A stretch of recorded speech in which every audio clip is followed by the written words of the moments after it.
Buenas tardes.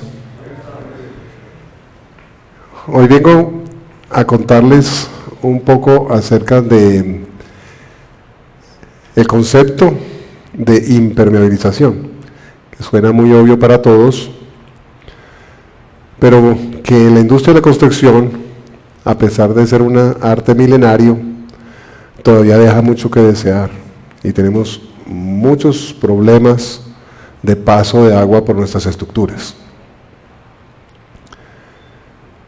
Voy a hablar hoy brevemente acerca de la historia, conceptos básicos, los retos acerca de lo que es impermeabilizar, la clasificación de las impermeabilizaciones. Entonces vamos a visitar los tipos de impermeabilización que se ofrecen hoy en día en el mundo y vamos a sacar algunas pocas conclusiones. El oficio de impermeabilizar se considera el tercer oficio más antiguo de la humanidad, después de la carpintería y la albañilería. Se estima que data de hace unos 13.000 años, del Paleolítico. Los humanos de esas épocas necesitaban protección contra el medio ambiente, contra el viento, la lluvia, la nieve. Algunos humanos prehistóricos vivieron en cuevas, hay evidencias de eso. Por ejemplo, el Homo erectus, el que llaman pekinensis, que vivió en lo que hoy en día es China, hace unos 750.000 años, vivió en cuevas. Hay evidencias de que habitó cuevas en esos territorios. El Homo sapiens en la zona de Sudáfrica, hace unos 170.000 años, también habitó cuevas. El Neandertal vivió en cuevas de Europa y Asia hace unos 100.000 años. Y el Cromañón, hace unos 35.000 años, vivió en cuevas, y eso lo sabemos porque ellos dejaron representaciones pictóricas en cuevas de lo que hoy es Europa. De manera que sí hay evidencia que los humanos vivieron en cuevas, pero fueron pequeñas excepciones, especialmente estos humanoides prehistóricos. Pero la mayoría de la humanidad nunca vivió en cuevas.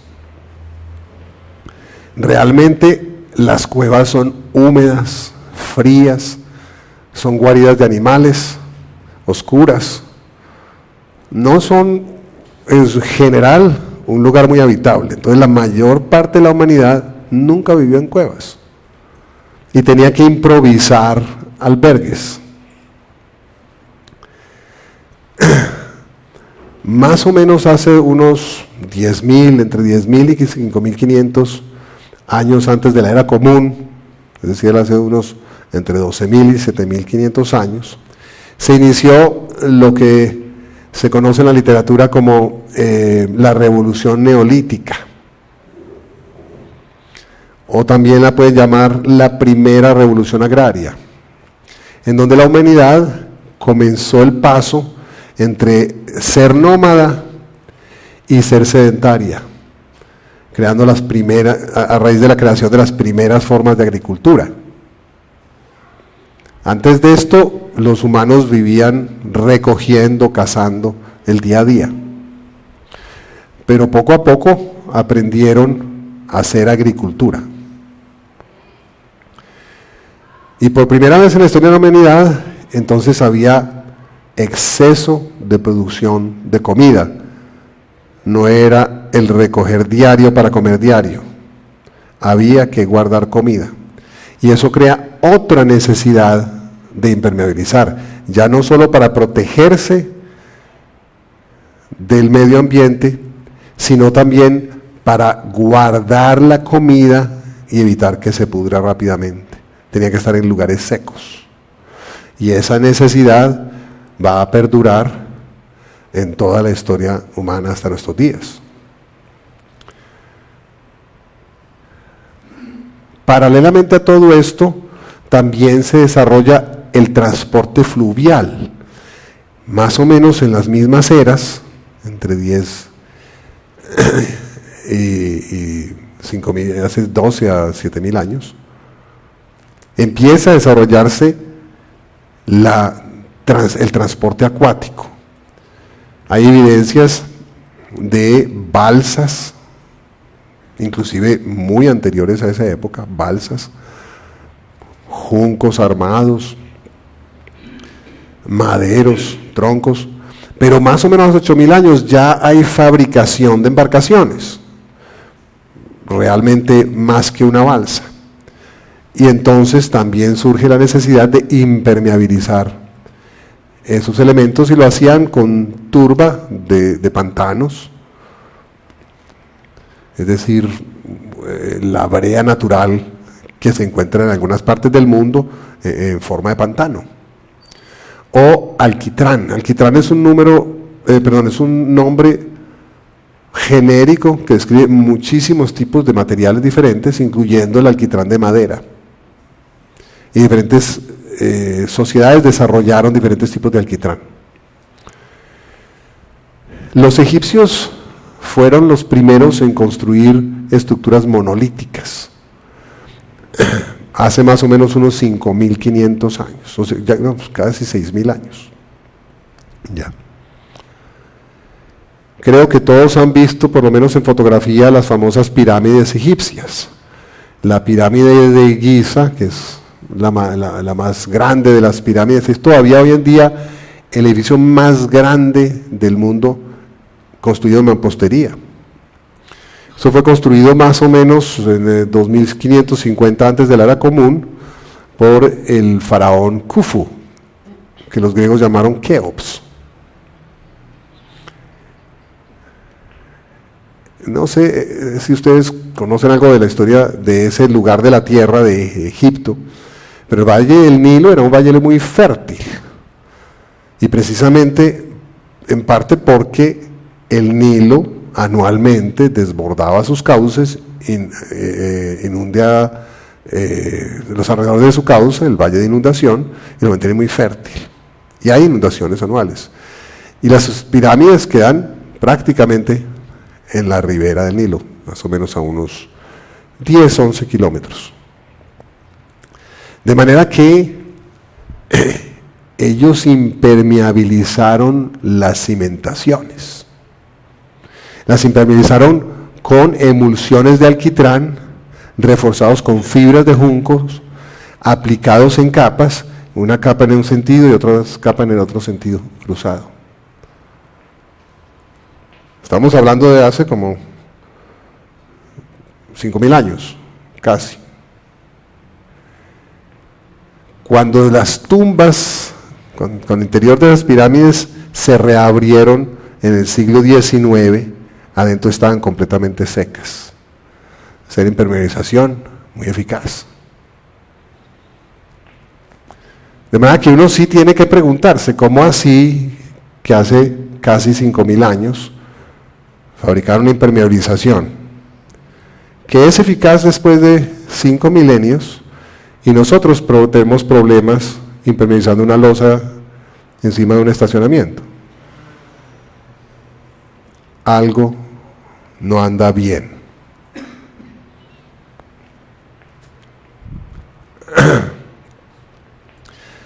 Aquí hago un salto en garrocha. Vinieron los griegos, los romanos fueron excelentes constructores, todos desarrollaron sus técnicas de construcción. Cuando el trono de Roma se divide, y entonces está el Papa y el Antipapa, y hay uno que se va a Bizancio, lo que es Estambul, lo que se llamó Constantinopla.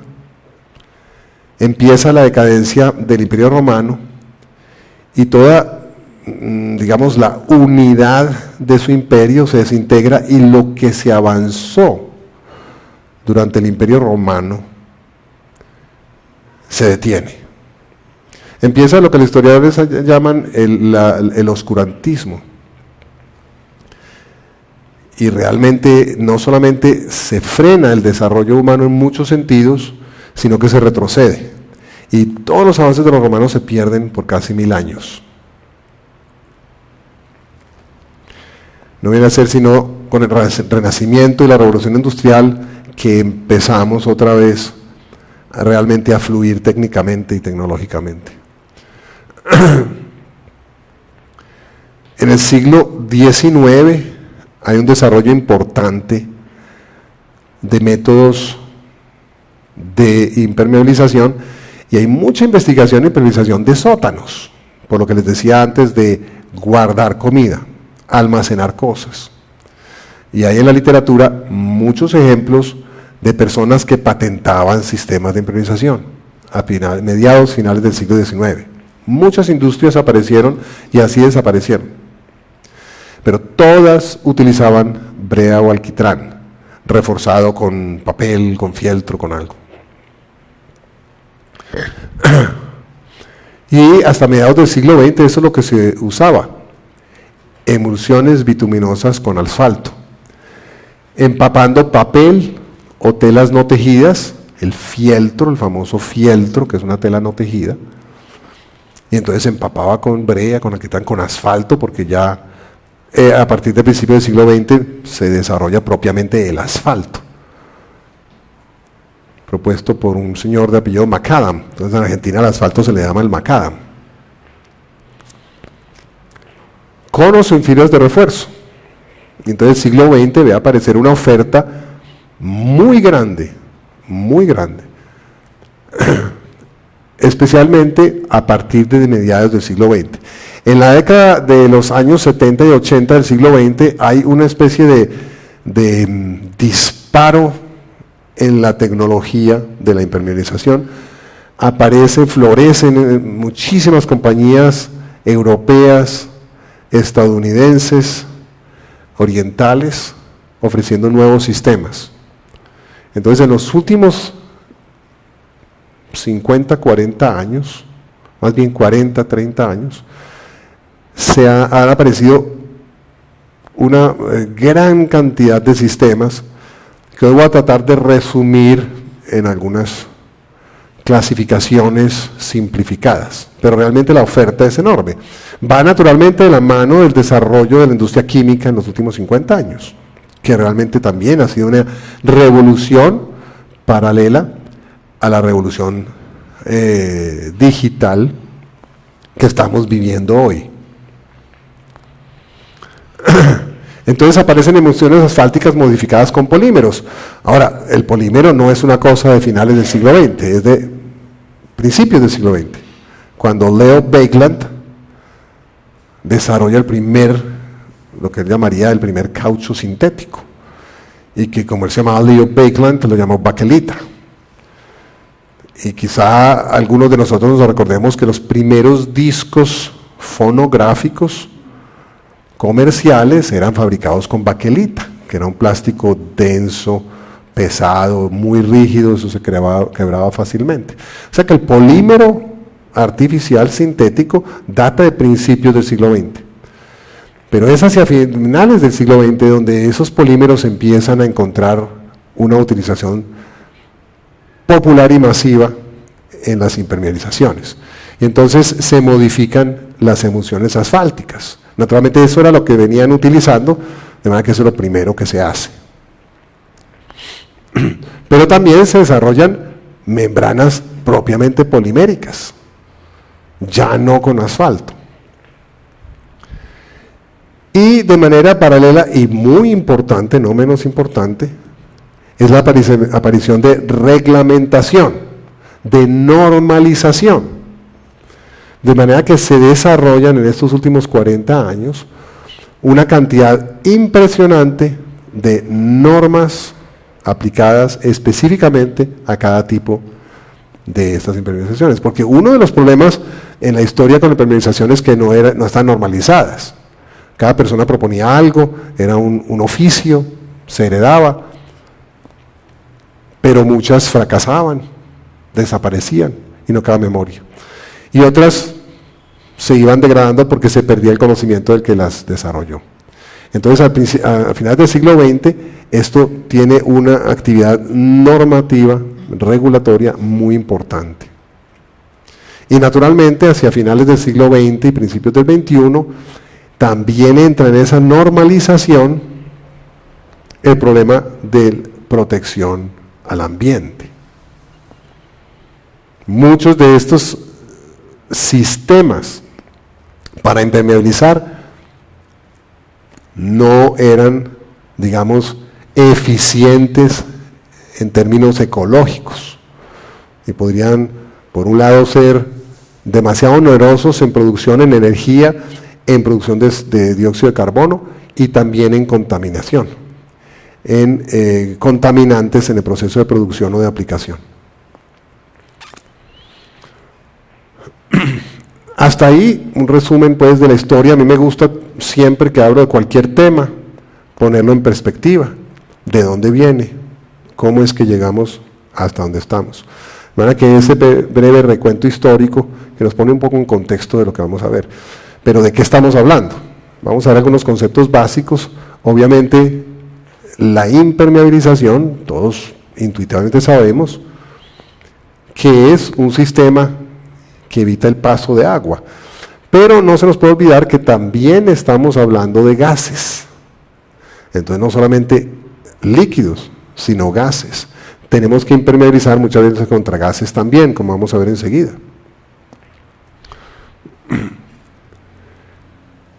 Y quiero hacer alguna también aclaración de lo que en la literatura se conoce como impermeabilización positiva,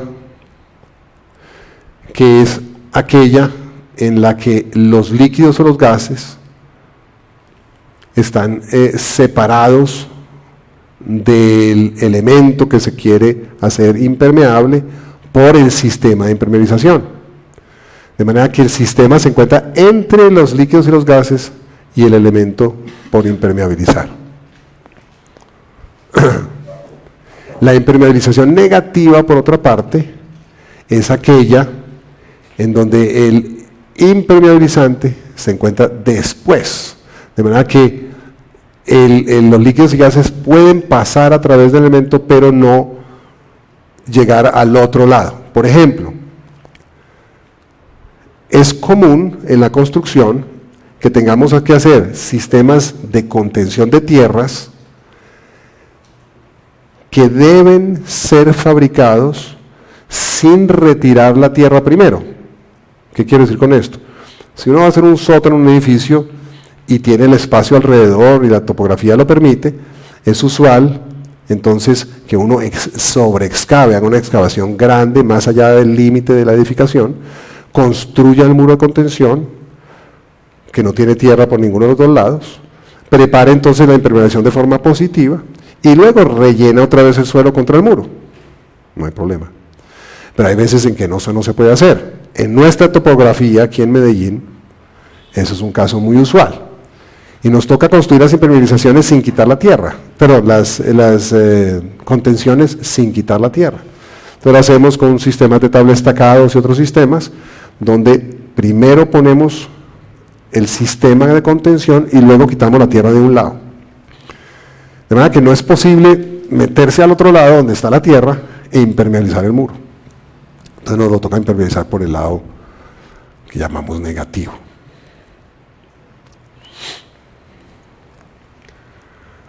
¿Cuáles son las fuentes de humedad? ¿Contra qué nos tenemos que proteger al impermeabilizar? Obviamente, el suelo, el concreto, la mampostería tienen agua en sus poros, tienen niveles de humedad a veces altos. Y por fenómenos de capilaridad, esa humedad puede ascender del suelo, puede migrar del concreto de la mampostería hacia el interior que queremos mantener seco. Cualquier estructura que contenga líquidos necesita ser impermeable para que no se filtre, para que no se pierda el líquido. Tanques, piscinas, jardineras, agua de escorrentía, filtraciones de redes sanitarias, humedades del ambiente, condensación, todos estos son fuentes potenciales de agua en una construcción. Y todas y cada una hay que estudiarlas. ¿Cuántos problemas no hay por jardineras que se ponen sobre losas o contra muros que adornan bonito, pero que se tratan de manera imperfecta cuando se tratan y son fuente constante de humedades. Pero también es una fuente importante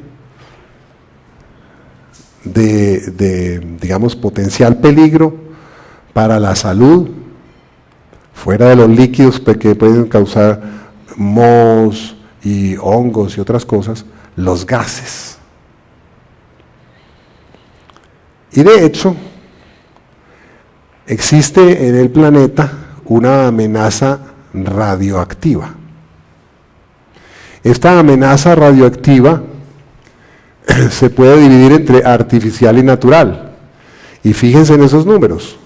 La amenaza artificial radioactiva apenas es el 12% de la amenaza radioactiva total en el planeta. La natural representa casi el 90%. ¿La artificial de dónde viene? De todos los aparatos que utilizamos hoy en día con la revolución digital. Pantallas de televisión, aparatos domésticos, computadores, todo esto genera radiación. La radiación es dañina para nosotros, pero representa un porcentaje pequeñísimo del total, el 2 por 1000. Las plantas nucleares apenas el 1%. Y el resto del 12% son las radiografías médicas. Por ejemplo, las mujeres tienen que ir a menudo, periódicamente, a hacerse ensayos de radiación, por ejemplo, mamografías. Y yo le pregunto a las mujeres que están aquí, ¿cuántas veces, cuando le van a hacer una mamografía, les cubren el cuello con una protección? Y eso daña la tiroides. De manera que la próxima vez que hagan una mamografía, exijan la protección del cuello. Todos los laboratorios la tienen. Entonces ahí hay una fuente de radiación peligrosa. Pero las artificiales son apenas el 12%. Las naturales son el 88%. Y de ese porcentaje, el 13% es una amenaza cósmica. Los rayos galácticos, protones de alta energía, la radiación de los cinturones descubiertos por Van Allen. El 75% viene de la propia Tierra, de la propia corteza terrestre, los elementos radiactivos sólidos y el gas radón. No sé si todos han oído hablar del gas radón. El gas radón representa el 65% de la amenaza.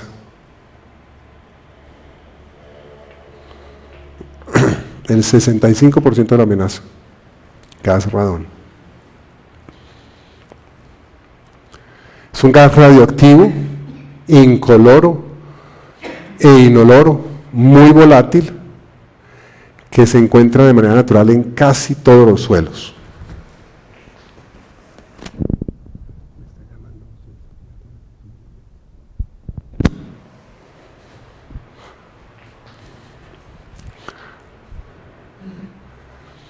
Entonces estamos hablando de una amenaza radioactiva, gaseosa, que está en la corteza terrestre, en casi todos los suelos en el planeta. Hay estudios, por ejemplo en Estados Unidos, que indican que hay hasta 25,000 muertes anuales por cáncer producido por el gas radón, que se permea desde el suelo a las casas y edificios. En Canadá se han encontrado hasta 20% de casas con niveles peligrosos de gas radón. En Colombia no hay muchos estudios. Busqué y busqué, encontré un estudio de el antiguo Ingeominas, que ahora se llama, no me acuerdo cómo se llama. ¿Cómo se llama eso, Jaime, ahora? No me acuerdo. IGAC, Instituto Geológico, no me acuerdo cómo es. No, creo que es, no sé. Bueno, en todo caso, cuando escribieron esto se llama Ingeominas. Me perdonan los de Ingeominas que no sé citar bien el nombre. y encontraron que en zonas no asociadas con fallas geológicas había una concentración de entre 400 y 800 picocuries por litro de la corteza terrestre. Sobre fallas activas, entre 800 y 2.500, y en el cruce de algunas fallas activas, 3.500 a 25.000. O sea que hay una concentración de gas de entre 400 y 25.000 picocuries en la Tierra, en Colombia.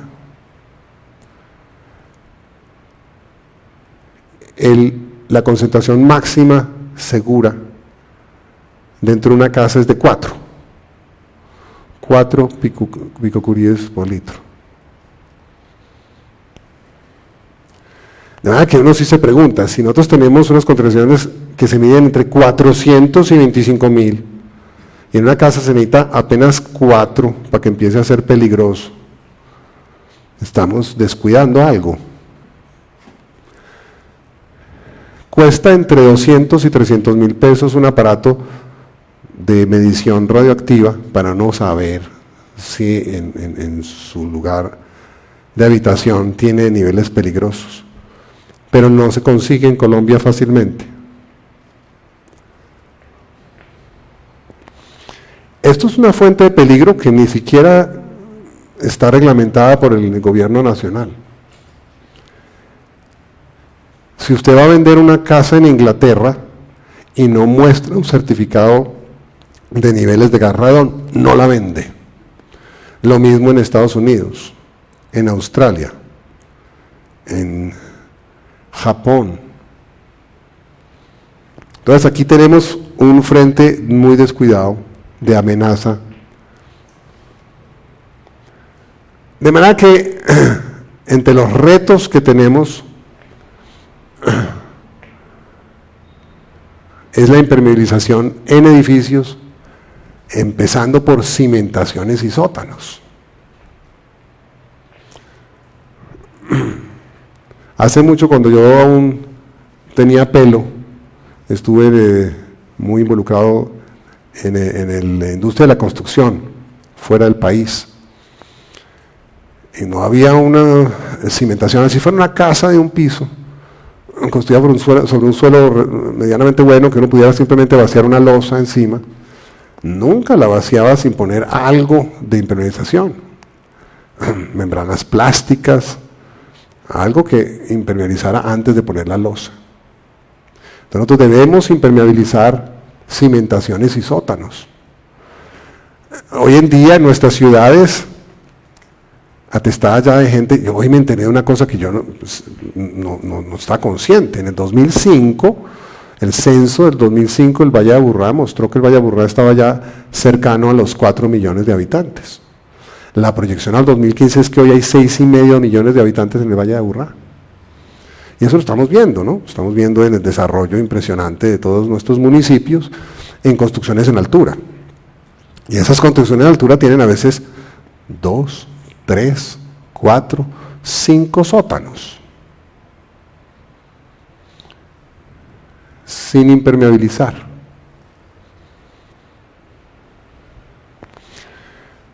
Losas de contrapiso, cisternas, tanques, piscinas, muros de contención. Uno piensa, los muros de contención. Entonces uno, bueno, ¿qué es lo que acostumbramos en nuestro medio? El muro de contención está ahí para contener tierra, no agua ni gases. Al contrario, le abrimos huecos para que pasen. Y se hace una canaleta y después un muro que llamamos muro de limpieza. No estamos previniendo nada. Y ya hoy hay tecnologías para una buena impermeabilización, inclusive negativa, que hablaré al final. En puentes también debíamos impermeabilizar. Eso es algo de lo cual no hay conciencia en el mundo hasta hace unos 10 años. Impermeabilizar un puente, ¿para qué? Resulta que en los últimos 60 años, la cantidad de puentes en el mundo creció de una manera exponencial inusitada.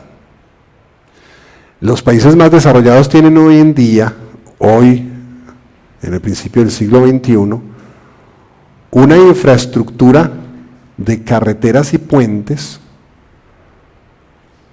envejecidos cuya salud estructural está dudosa.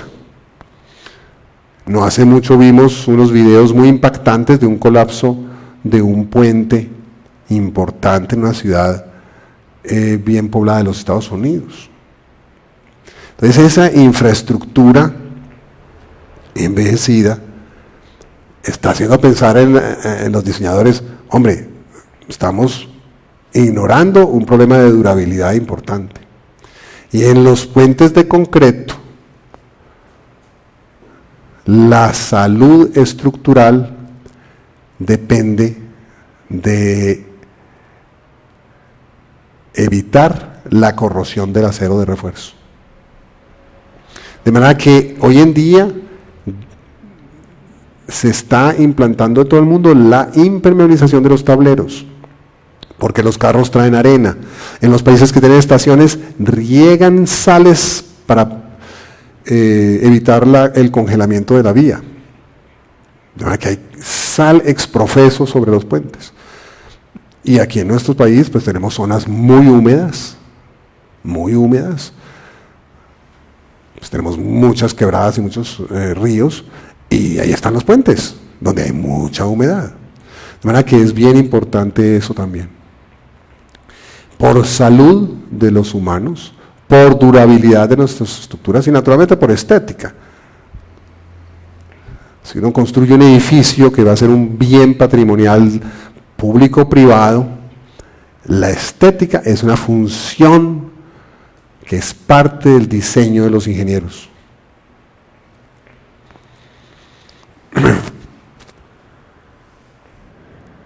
¿Cuáles son los principales problemas que se listan en la literatura internacional de las impermeabilizaciones? Hice una pequeña investigación en diferentes fuentes y listo aquí los principales problemas que me encontré asociados a los sistemas de impermeabilización en general que se encuentran hoy en oferta en el mundo. La preparación de la superficie para impermeabilizar es responsable por el 90% de las fallas de la impermeabilización. Pero eso no nos debe sorprender. Si ustedes usan cualquier pegante, Colbón, tiene que limpiar las superficies que va a pegar. De manera que si usted no limpia bien, no desengrasa, etcétera, etcétera, pues no se pega. Lo mismo pasa con la impermeabilización. Si usted no prepara bien la superficie, pues la impermeabilización no funciona bien. Y eso incluye desformaleteado correcto, que no queden pedazos de formaleta pegadas, llenado de agujeros y cavidades, que no hayan agujeros y cavidades que puedan generar poros y otros defectos de la impermeabilización. Laminación de rebabas, cuando nos quedan rebabas y sobresalientes en las superficies de concreto, pueden terminar dañando, concentrando tensiones ahí y dañando la impermeabilización, reduciéndole su vida útil. Y obviamente la limpieza, raspar bien, que no tenga nada pegado, que no tenga cosas sueltas, que no esté engrasada, inclusive usar aspiración industrial y chorros de agua a presión. Todo eso requiere recurso, y entre el recurso está el tiempo. Y eso es uno de los principales retos de la construcción. Todos los contratistas involucrados en el medio de la construcción sufren la presión del tiempo. Todo tiene que ser para allá. Y entonces cuando va a entrar el contratista que impermeabiliza, se ve como usted me está quitando tiempo, yo tengo que parar la obra para que usted impermeabilice, después yo vengo en chapo, pongo las cosas. Entonces, ¿cómo que prepara la superficie? No, empiece ya. Y ese es un problema no solamente en Colombia, en todo el mundo, que causa muchos problemas en las impermeabilizaciones. Los puntos débiles de las impermeabilizaciones son lo que aquí llamamos el emboquillado. En las losas, en muros y en otros elementos hay que desaguar, hay que poner ventanas, en fin, hay que poner elementos, pasos de tubería, todo eso hay que aislarlo y es el punto débil. Entonces la preparación de todas esas superficies es esencial. El segundo problema más usual es la adherencia. No todos los impermeabilizantes se adhieren completamente a la superficie, pero si no se adhieren completamente a la superficie, por lo menos tienen que adherirse entre sí, es decir, algunos impermeabilizantes vienen en láminas, esas láminas no se pegan contra la superficie, pero sí se pegan entre sí porque son de un ancho fijo. Entonces esas adherencias son puntos débiles. Y naturalmente, para que una impermeabilización sea mucho más efectiva, debería adherirse completamente a la superficie. Entonces la adherencia es un problema bien especial, porque se puede delaminar, zafar, quitar un empate, delaminarse un empate. Y lo peor es que si hay un daño, por ejemplo, alguien viene y daña la impermeabilización, eso pasa todo el tiempo en la construcción, porque siempre en construcción tenemos ciclos y reciclos y reprocesos de construcción y demolición, de construcción y demolición. Por ejemplo, errores muy usuales, todo está bien pensado y no, ese poste no puede ir ahí, tiene que ir aquí. Entonces hay que perforar. Eso ya está impermeabilizado. No, pues se daña la impermeabilización y hay que arreglarla. Entonces, si hay una filtración y no está adherida a la impermeabilización, el agua viaja entre la impermeabilización y la superficie y usted ve la mancha, pero no sabe dónde está la fuente de la mancha. Entonces son muy difíciles de reparar. La rigidez también es importante en un sistema de impermeabilización. Si un sistema de impermeabilización es muy rígido, entonces hay un riesgo de agrietamiento. Típico de los mantos asfálticos que tanto se usan en todo el planeta todavía, que son muy rígidos. Entonces, simplemente por cambio de temperatura, se pueden ir rasgando. Y aunque se peguen muy bien de la superficie del concreto, el concreto se fisura. Y es que el concreto no es que se pueda fisurar, el concreto se fisura, más aún.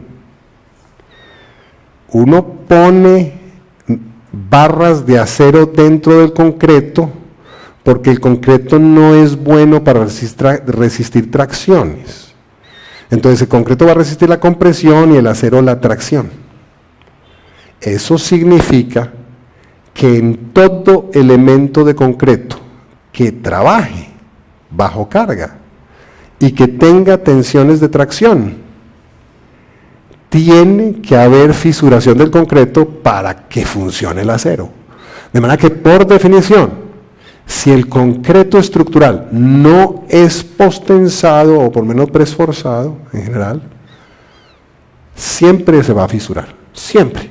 Y usted lee la literatura y dice, una losa de concreto va a tener una cosa normal, usual, que no llame la atención, más o menos fisuras en el 3% de su superficie, ¿no? Que siempre se va a fisurar.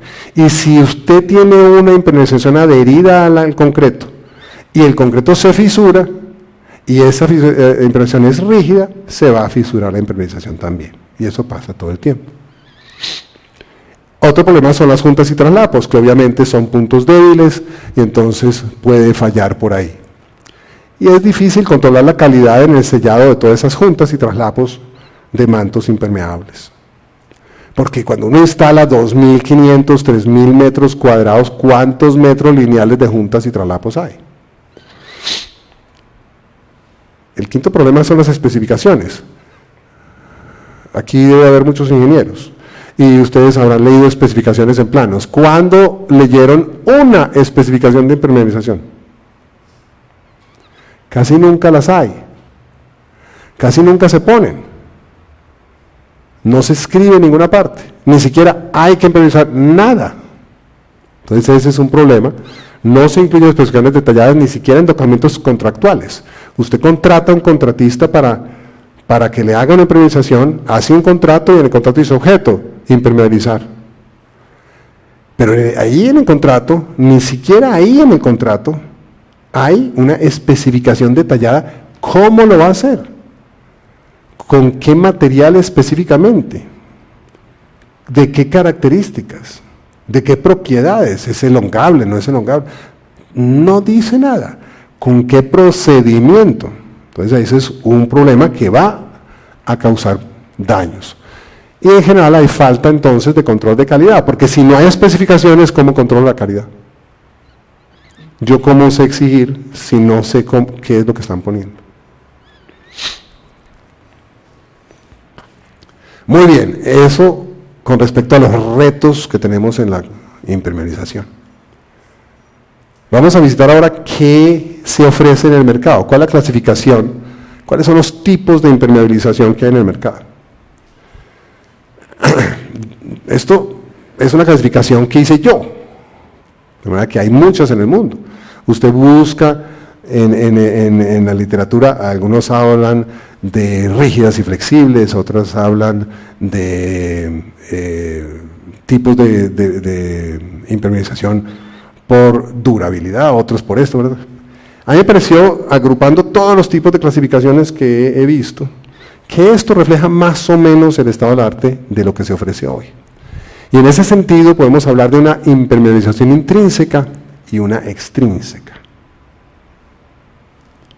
Es decir, una que trata que el material que es permeable se vuelva menos permeable, ojalá impermeable. Y entre los materiales que nosotros más usamos en la construcción, que tiene mayor permeabilidad, es el concreto. Si usted utiliza acero, el acero es relativamente muy impermeable. Pero el concreto es permeable. De manera que la intrínseca, que también se puede dividir entre hidrofílica e hidrofóbica, se trata de volver el concreto lo más impermeable posible. Y también está la extrínseca, que son simplemente aplicación de membranas sobre la superficie que vamos a tratar, membranas prefabricadas o membranas in situ. Las membranas prefabricadas pueden ser bituminosas modificadas, termoestables o termoplásticas. Y las in situ pueden ser ferrocemento, poliméricas y asfálticas modificadas. Esta primera clasificación no la encuentro nunca en ninguna parte de la literatura, pero yo la usé en los años 80 aquí en Medellín, con muy buenos resultados. Y encontré que en otras partes del mundo se ha utilizado. ¿Qué es la impermeabilización intrínseca? Entonces, la hidrofílica es una tecnología de cristalización.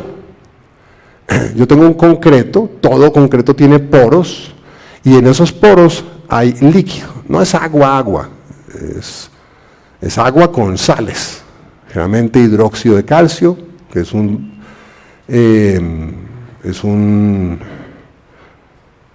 no sé si llamarlo residuo, pero es un subproducto de la hidratación del cemento.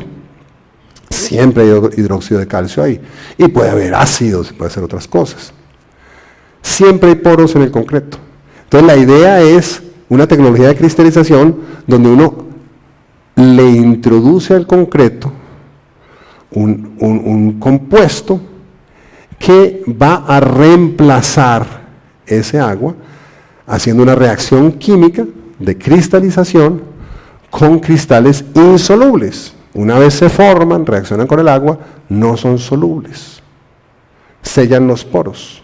Y hay muchas marcas de productos en todo el mundo que ofrecen este tipo de compuestos.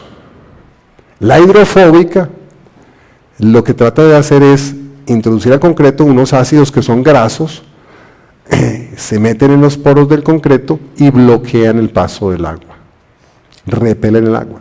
Entonces, la anterior le gusta el agua, reacciona con el agua y forma una cristalización benéfica. Esta rechaza el agua.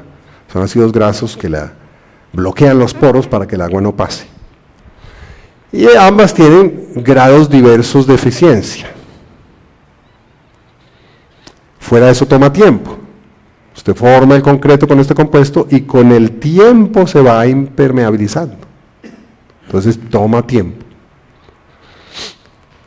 Ahora veamos las membranas extrínsecas, que son las más usadas, que uno pone membrana sobre un elemento de concreto.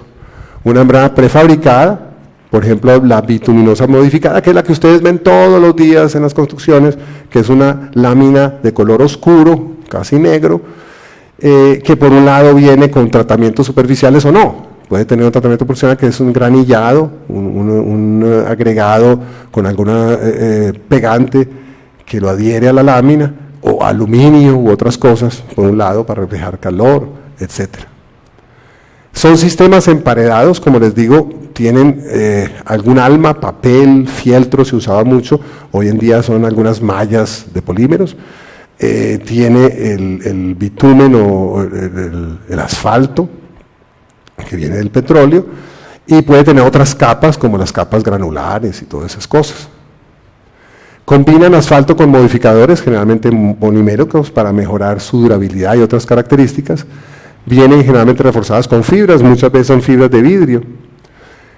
Se instalan con soplete para retirar el asfalto. Entonces es un proceso que se puede llamar artesanal y que es de difícil control de calidad.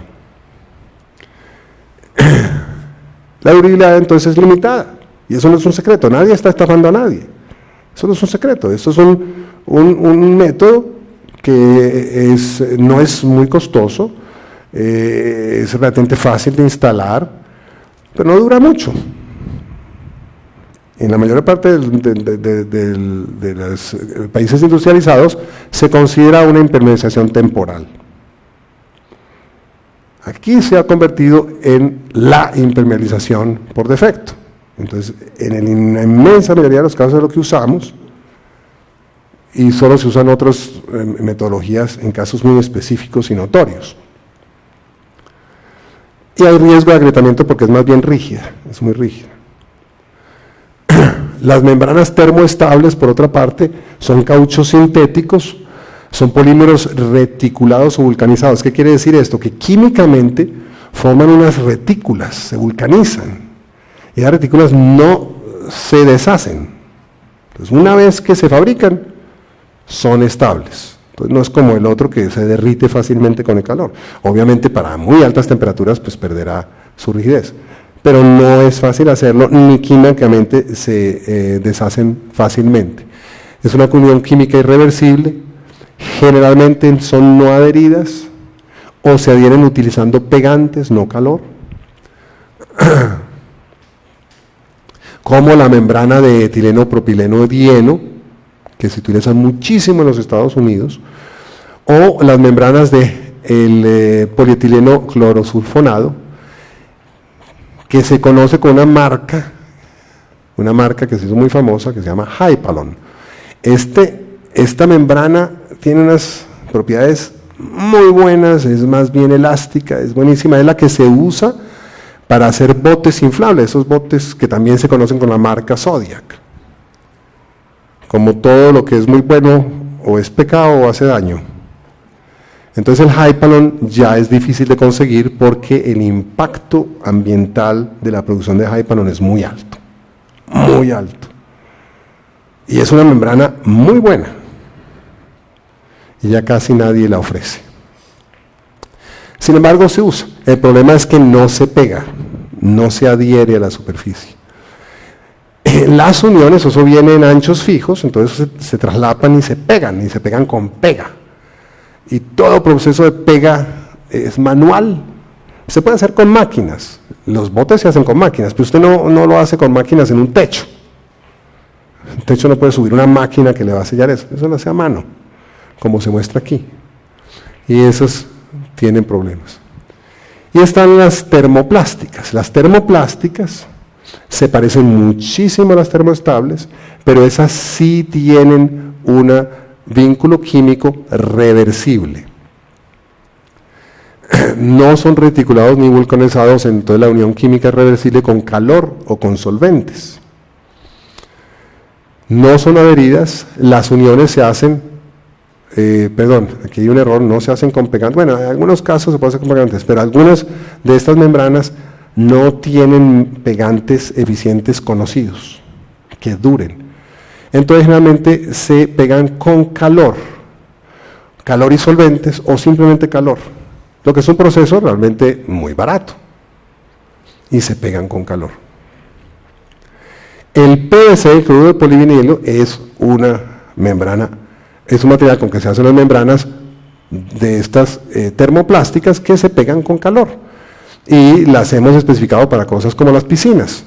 Yo estuve involucrado en la especificación del arreglo de la piscina olímpica y el pozo de clavados del Atanasio Girardot, no los nuevos, sino los que existían desde hace años, y ahí especificamos estas láminas de PVC, que funcionan razonablemente bien. El problema es que no se pegan, no se adhieren, entonces si tienen un daño, vaya en cuenta el daño. Pero son completamente impermeables, y cuando la calidad es buena, funcionan muy bien. También hay aleaciones de PVC, de nitrilo, de interpolímero de etileno, copolímeros, muchas ofertas. Y esta otra que es el TPO, que es el TPO en inglés, que quiere decir olefina termoplástica, que es polipropileno con propileno etileno. Y esto es un desarrollo posterior al PVC, de manera que tiene algunas ventajas sobre PVC, pero son muy parecidas. Y hay otras, pero las más populares son el PVC y el TPO. Y si uno mira las características del PVC y el TPO, que ya están normalizadas, se da cuenta que son muy parecidas, aunque en durabilidad el TPO tiene una ventaja, pero de todas maneras esto es bastante durable. En general, si uno busca resistencia química y algún poquito de flexibilidad inicial, es mejor el PVC que el TPO, pero son muy parecidos. Y tengo que señalar que el alargamiento de esas membranas es muy pequeño, 15% en total, a la rotura, 15% apenas. De manera que estas membranas son rígidas, pero como no se pegan a la superficie, pues no se les transmite la fisura del concreto. Pero sí se pueden despegar de los extremos, por ejemplo. Y tienen una vejez relativamente rápida, en términos de los detalles, de la posibilidad de que se despegue de una puntica o de que alguien haga un dañito, un huequito, un poro. De las membranas in situ, son membranas líquidas que se vacían en el sitio. La primera, como les mencioné, es el ferrocemento. El ferrocemento es el papá del concreto. Joseph Louis Lambeau patentó el ferrocemento que llamó Farcimont, era un señor de Bélgica, en 1852. Y era mortero reforzado con mallas. En esa época no existía el concreto lo vinieron a patentar, lo patentó Jacques Monnier en 1864, 12 años después. Y este señor con este material fabricó materos, techos, canoas, botes, de todo. Entonces es un material bastante impermeable. Ese ferrocemento, cuando vino el concreto, quedó como olvidado. Y fueron los chinos, después los neozelandeses, los hindúes, los que trajeron a la modernidad. En América, los cubanos en los años 60 y 70 fundaron muchos astilleros de barcos de pesca de ferrocemento. En la Segunda Guerra Mundial, los estadounidenses y los británicos hicieron ensayos también de barcos de concreto. De manera que es posible. Y yo aquí en Medellín tuve hace 40 años una fábrica de ferrocemento y hacíamos cascos para casas flotantes, casas prefabricadas, y también impermeabilizábamos casas en los barrios populares con ese material, y eso dura mucho. Pero es un mortero reforzado con malla, es una capa delgada entre 12 y 25 milímetros, mano de obra intensiva, y realmente hay que conocer muy bien esa tecnología para que quede bien hecha. Realmente nadie la ofrece hoy en día. Pero las que sí se ofrecen mucho son las membranas líquidas poliméricas. Por ejemplo, las resinas de poliéster insaturado reforzado con fibras de vidrio. Se utiliza mucho en los países industrializados donde construyen mucho con madera. Entonces, cuando construyen con madera, la losa de madera se recubre con unas mallas de fibra de vidrio y se impregnan con esa resina de poliéster insaturado en varias capas hasta que da un terminado impermeable. Y la última capa es una capa de resina bonita, con color, brillante. Son membranas rígidas, que funcionan bien con madera, pero con concreto no tanto. Usualmente soltaros de madera, conjuntos previamente selladas. La que sí se usa mucho en nuestro medio es la membrana líquida de poliuretano. Se aplica con rodillo, como pintando, entonces es relativamente fácil de aplicar. Es una reacción de diisocianato y poliisocianato con un poliol, que es un alcohol. Son membranas adheridas, se pegan como pintando. Tiene una flexibilidad media, entre 300 y 400%, y por eso generalmente reflejan las fisuras del concreto, cuando se fisura. Esta la utilizamos en el estadio cuando hicimos las modificaciones para el Mundial de Fútbol Sub-20, que lo diseñamos nosotros y lo especificamos nosotros. Tiene la durabilidad media. Los prendedores siempre dicen, bueno, sí, eso es impermeable, pero dele otra pintadita cada 5 o 6 años. Entonces eso se va desgastando, forma capas muy pequeñas. Cada pasada del rodillo forma más o menos medio milímetro de espesor. Entonces si uno le pone 3 pasadas, bien juicioso, con un control de calidad muy estricto, puede llegar a 1,5 milímetros máximo. De manera que se desgasta fácil. Y es sensible a la humedad y la temperatura. Fácilmente se forman, como esta capa tan delgada, si el concreto tiene humedad y hay temperatura, como en Medellín, que siempre es caliente al mediodía, entonces se forman burbujas y esas burbujas se pueden estallar y ya está rota la membrana. También están las poliurias. Las poliurias son muy parecidas con relacionadas con el poliuretano. También son con base en isocianato, pero es con aminas. Es una membrana adherida que se puede curar a 20 grados centígrados en presencia de humedad y se aplica en caliente por aspersión. Por eso este señor está muy protegido. Eso es muy caliente. Es una de las impresaciones más costosas en el mercado. Y por último están las asfálticas modificadas. Modificadas son otra vez esos líquidos bituminosos que se basan en el asfalto generalmente, pero modificados con polímeros. Son también adheridas. Usted las aplica como pintando y se pegan completamente. Se aplican en caliente y en frío. Son de alta flexibilidad, alta durabilidad. Y es el ejemplo que les quería mostrar hoy como un ejemplo de innovación. Este es este producto que se llama Duoflex, es la primera aplicación de este producto en América. Es un producto que se desarrolló en Israel y ya se fabrica en Colombia, bajo licencia israelí. Y es una membrana asfáltica modificada que se aplica por aspersión en frío, de manera que la aplicación es en frío, sencilla, por una máquina aspersora de alta velocidad, que se aplica como fumigando. El mismo producto sirve de imprimante y después se aplica una capa impermeabilizante que tiene adherencia total contra concreto, acero, entre otros materiales, no tiene juntas ni traslapos, y esta es una de las cualidades más importantes. Vimos que uno de los retos en estas impermeabilizaciones es lograr que sean elásticas, que no vayan a reflejar las fisuras. Esto es una muestra de esa membrana ya fría, ya producida, sigue siendo pegajosa, es pegajosa. Y es un poco elástica.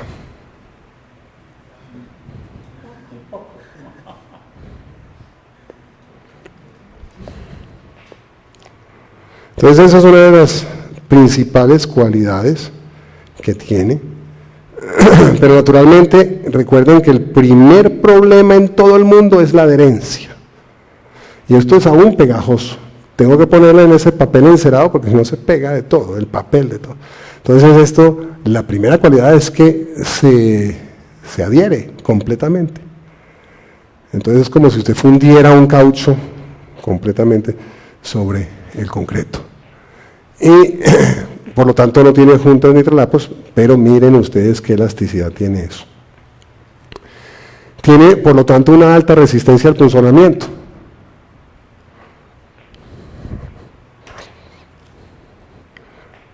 ¿Quién tiene lapicero?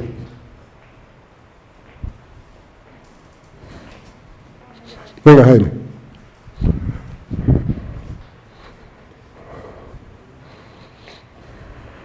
Aquí para no tapar la cámara. No le ponga con la... Hágale. Listo. Más así, eso.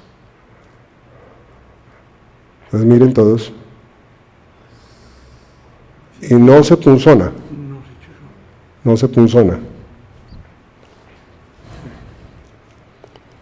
Magia.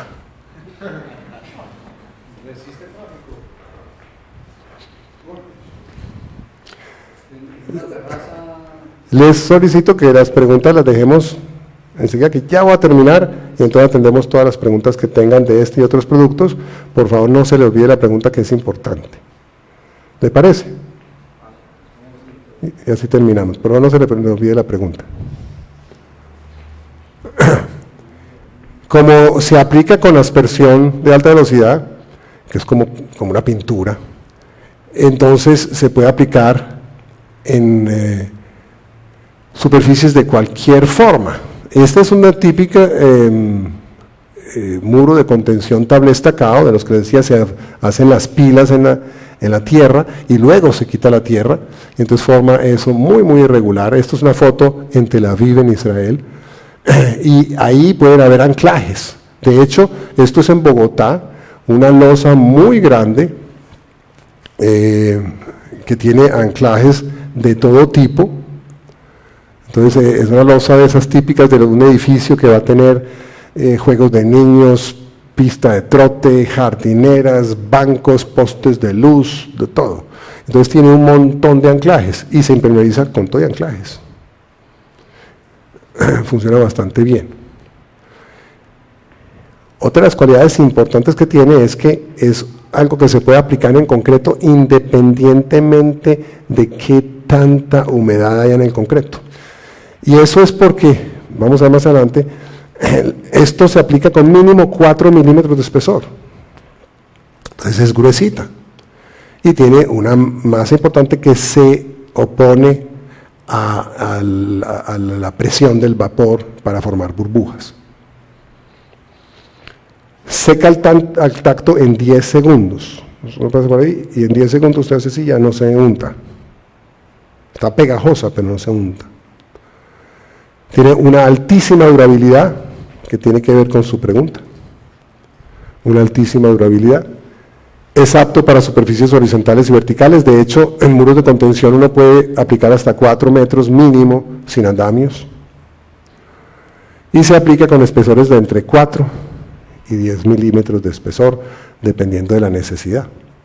Por ejemplo, si tiene un sótano, como en este caso, un caso que tenemos acá, de un sótano de un edificio que tiene 3 sótanos, y el fondo de esos sótanos, la losa, va a ser la losa de cimentación de ese edificio. Entonces, para impermeabilizar bajo eso, imagínense todo el peso del edificio ahí. Va a tener por lo menos 100 toneladas por metro cuadrado, entonces aplicamos 10 milímetros de impermeabilización. En conclusión, hay que impermeabilizar. Se requiere, siempre. Sótanos, muros de contención, losas, todo lo que esté expuesto al paso de agua y de gas. El gas radón causa cáncer, es más peligroso que fumar. Es posible impermeabilizar efectivamente, hay que estudiar cada caso. No hay nada perfecto, no existe el método perfecto. Cada método tiene sus cualidades, y sus limitaciones. Entonces, obviamente, las ventajas que pueda tener el sistema de mantos asfálticos no sirve para todas las aplicaciones, y menos para obras que tienen que durar muchos años con acabados encima costosos. En fin, y así cada uno tiene que estudiar, acudir a los expertos. Hay expertos en estas cosas, ingenieros que estudian métodos de impermeabilizar. ¿Qué me aconseja para cada caso? Es importante hacerlo eficientemente. Entonces hay que escoger el tipo de impermeabilización que le sirve a uno en cada caso. Este último sistema que les mostré es bastante vasto para aplicar en muchas cosas, pero tampoco sirve para todo. Por ejemplo, como se usan aspersores de alta velocidad, pues no son prácticos para hacer reparaciones en pequeñas superficies, para baños, que es muy importante la impermeabilización de las duchas y ese tipo de cosas. Esto no es bueno para eso. Digamos que es muy bueno, podría ser muy bueno, pero no es eficiente en términos de producción. Siempre tenemos que tener en cuenta la durabilidad. ¿Qué estamos haciendo? ¿Qué propósito de la construcción que estoy haciendo? Si vamos a hacer una plaza pública que va a tener un acabado costoso encima, como esa plaza de ese edificio, esa plazoleta, ahí la durabilidad es esencial. En Medellín vemos, en Medellín o en toda Colombia, vemos surgir techos en lugares cubiertos. Ustedes habían visto eso. Usted pone un techo en una cosa que ya está cubierta. Usted entra a un estacionamiento en una urbanización de Medellín y debajo de la losa hay un techo, hay una teja con una estructura y todo. ¿Y eso para qué lo ponen? Porque es que el agua está manchando los carros. Muy importante, que no se manche el carro. Ahora, que se corroa la losa y dentro de 20 años se caiga encima del carro, bueno, eso no importa, pero que no se manche. Entonces, ese es uno de los ejemplos clásicos y crasos de una muy mala especificación y una pésima solución.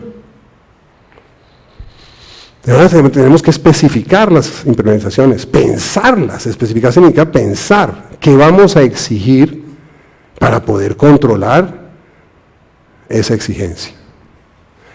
Esencial entonces, la preparación de la superficie, la adherencia, ya sea de todo el manto a la placa o entre láminas en los traslapos y uniones, es esencial para que sea eficiente. La adherencia en boquillados, eso es esencial. Y la elongación. Yo creo que así todos vamos a poder dormir más tranquilos. Muchas gracias.